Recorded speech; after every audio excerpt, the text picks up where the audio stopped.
ओम जयंती मंगलाकाली भद्रकाली कपालिनी दुर्गा क्षमा शिवा धात्री स्वाहा स्वधा नमोस्तुते।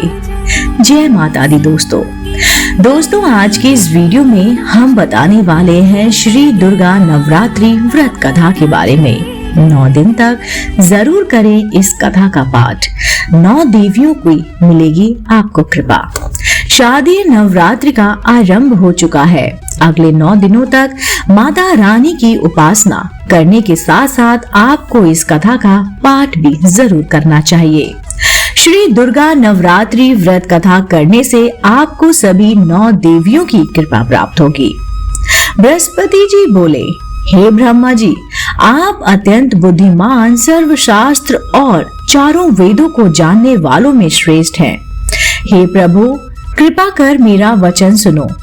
चैत्र, आश्विन, माघ और आषाढ़ मास के शुक्ल पक्ष में नवरात्र का व्रत और उत्सव क्यों किया जाता है? हे भगवान, इस व्रत का फल क्या है? किस प्रकार इसकी पूजा करनी चाहिए? किस प्रकार इसको करना उचित होगा? और पहले इस व्रत को किसने किया था? सो विस्तार से कहिए। बृहस्पति जी का ऐसा प्रश्न सुनकर ब्रह्मा जी कहने लगे, हे बृहस्पति, प्राणियों का हित करने की इच्छा से तुमने बहुत ही अच्छा प्रश्न किया है।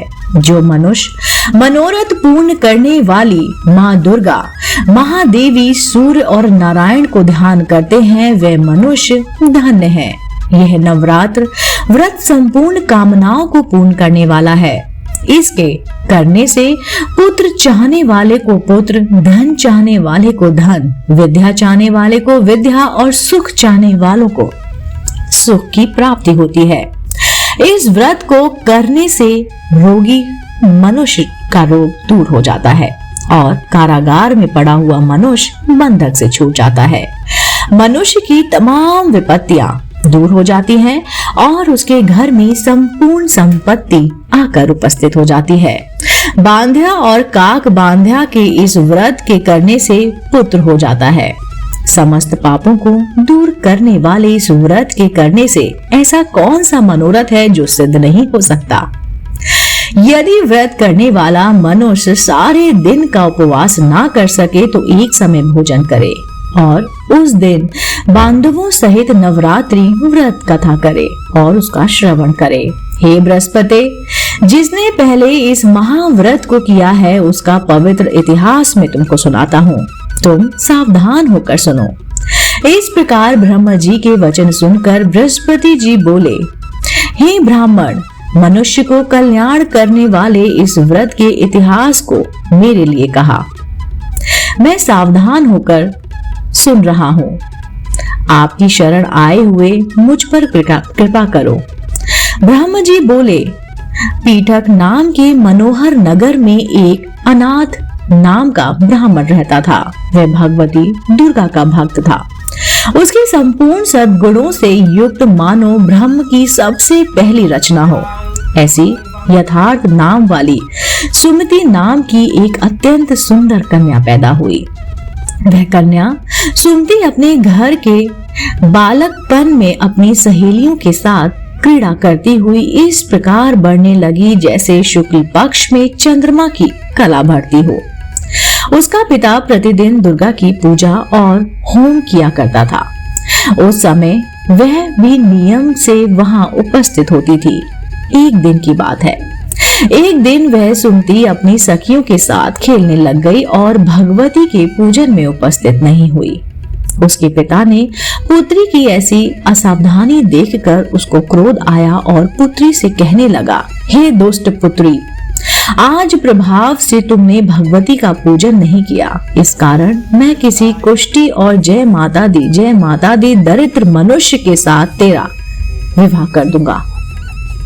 इस प्रकार कुपित पिता के वचन सुनकर सुमति को बड़ा ही दुख हुआ और पिता से कहने लगी कि हे पिताजी, मैं आपकी कन्या हूँ, मैं आपके सब तरह से अधीन हूँ। जैसा आपकी इच्छा हो मेरा विवाह कर सकते हो।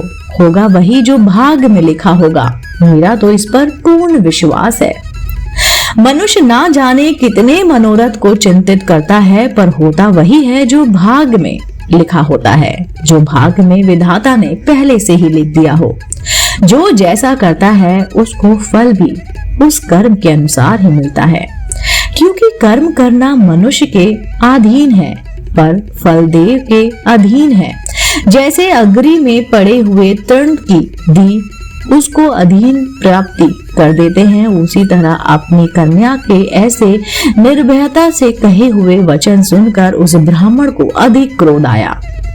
तब उसने अपनी कन्या का एक कुष्टी के साथ विवाह कर दिया और अत्यंत क्रोध होकर पुत्री से कहने लगा कि जाओ जाओ, जल्दी जाओ, अपने कर्म का फल भोगो।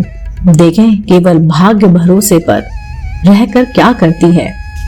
यह कहते हुए इस प्रकार उसके पिता ने कटुन वचन को सुनकर सुमति अपने मन में विचार करने लगी कि आहो, मेरा बड़ा दुर्भाग्य है जिससे मुझे ऐसा पति मिला है।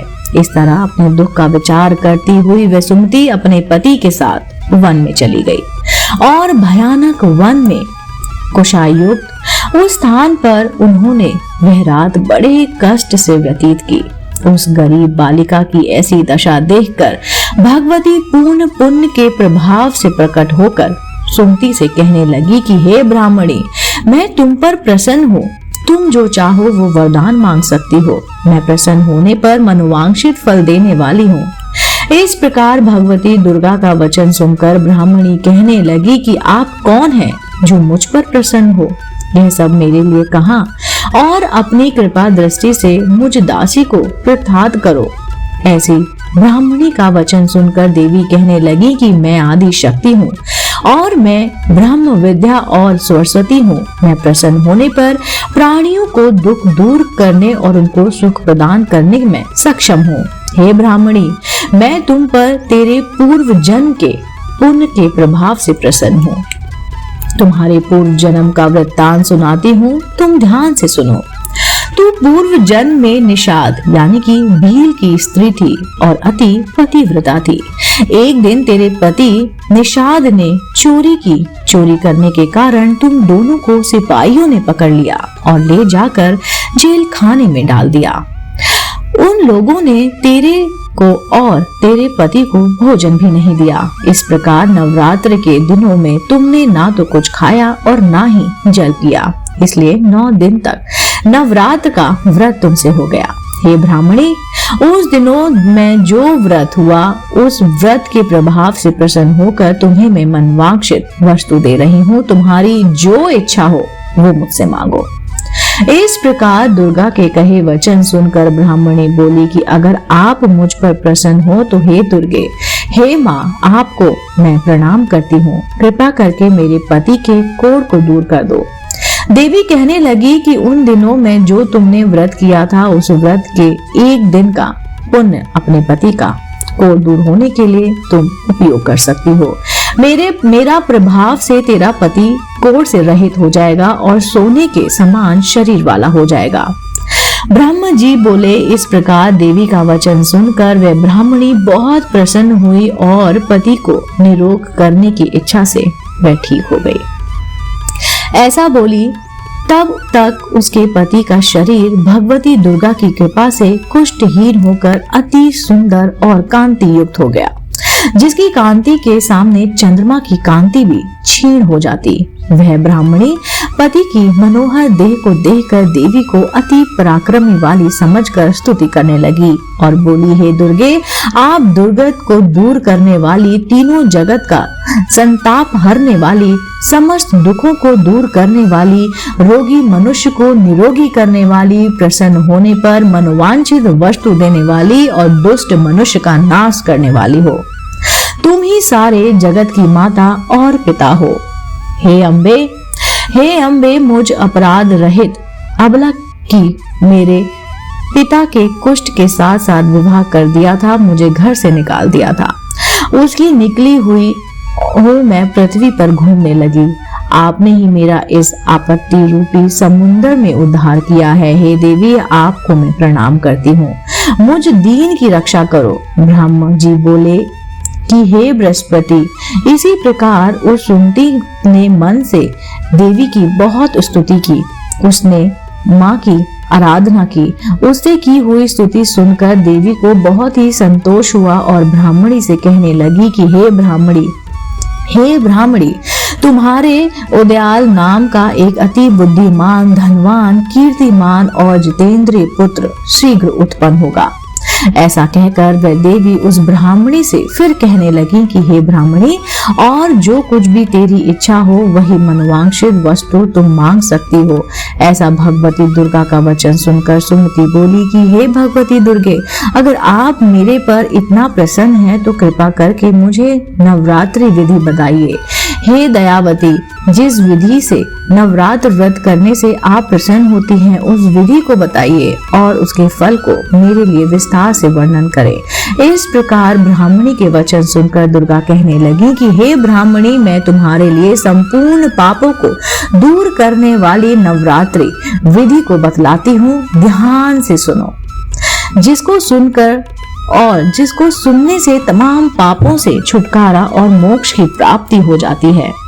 आश्विन मास के शुक्ल पक्ष की प्रतिपदा से लेकर 9 दिन तक विधि पूर्वक व्रत करें। यदि दिन भर का व्रत ना भी कर सकें तो एक समय भोजन करें।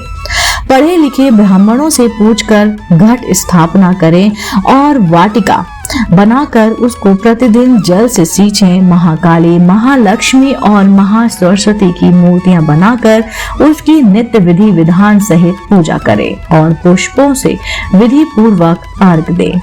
बिजौरा के फूल से अर्घ देने से रूप की प्राप्ति होती है। जायफल से कीर्ति, दाख से कार्य की सिद्धि होती है। आंवले से सुख और केले से भूषण की प्राप्ति होती है। इस प्रकार फलों से अर्घ देकर यथाविधि हवन करें। खांड, घी, गेहूं, शहद, जौ, तिल, बिंब, नारियल, दाख और कदम्ब, इनसे हवन करें। गेहूं होम करने से लक्ष्मी की प्राप्ति होती है। खीर व चंपा के पुष्पों से धन और पत्रों से तेज और सुख की प्राप्ति होती है। आंवले से कीर्ति, के केले से पुत्र हो, कमल से राज सम्मान और दुखों से सुख संपत्ति की प्राप्ति होती है। व्रत करने वाले मनुष्य इस विधान से होम कर आचार्य को अत्यंत नम्रता के साथ प्रणाम करें और यज्ञ की सिद्धि के लिए उसे दक्षिणा दें। यह महाव्रत को पहले बताई हुई विधि के अनुसार जो करता है उससे सब मनोरथ सिद्ध हो जाते हैं। इसमें तनिक भी संदेह नहीं है। इन 9 दिनों में जो कुछ दान आदि दिया जाता है उसका करोड़ों गुना फल आपको मिलता है। इस नवरात्रि के व्रत करने से ही अश्वमेध यज्ञ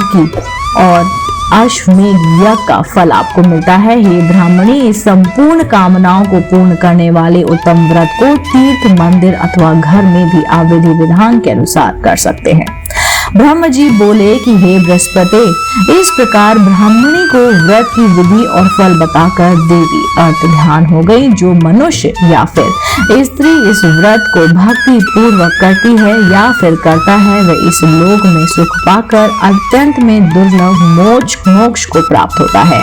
हे बृहस्पति, यह दुर्लभ व्रत का महात्म्य मैंने तुम्हारे लिए बतलाया है। ऐसा ब्रह्म जी के वचन सुनकर बृहस्पति जी आनंद के कारण रोमांचित हो गए और ब्रह्म जी से कहने लगे, हे ब्रह्म जी, आपने मुझ पर अति कृपा की जो अमृत के समान इस नवरात्र व्रत का महात्म्य सुनाया है।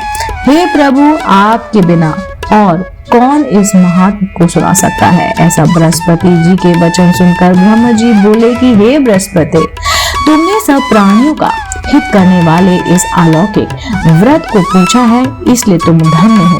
यह भगवती शक्ति संपूर्ण लोगों का पालन करने वाली है। इस महादेवी के प्रभाव को कोने कोने में जाने देना और इस महादेवी के प्रभाव को कौन जान सकता है। दोस्तों, उम्मीद करती हूँ आपको नवरात्र के शुभ अवसर पर नवरात्र की ये कहानी कि क्यों किया जाता है नवरात्र में दुर्गा का पूजन या क्यों पूजी जाती हैं 9 देवियां यानी कि 9 शक्तियां, आपको ये जानकारी पसंद आई होगी और ये कहानी भी पसंद आई होगी। अगर आप ऐसे ही धार्मिक पौराणिक कहानी कथाएं सुनना पसंद करते हैं तो आप मेरे चैनल आध्यात्मिक कहानियों को तुरंत से लाइक कीजिए, शेयर कीजिए और सब्सक्राइब कीजिए। मैं आपको मिलती हूँ जल्दी इसी चैनल पर नई रोचक जानकारी और कहानी के साथ। आप देख रहे थे आपका अपना पसंदीदा यूट्यूब चैनल आध्यात्मिक कहानियां।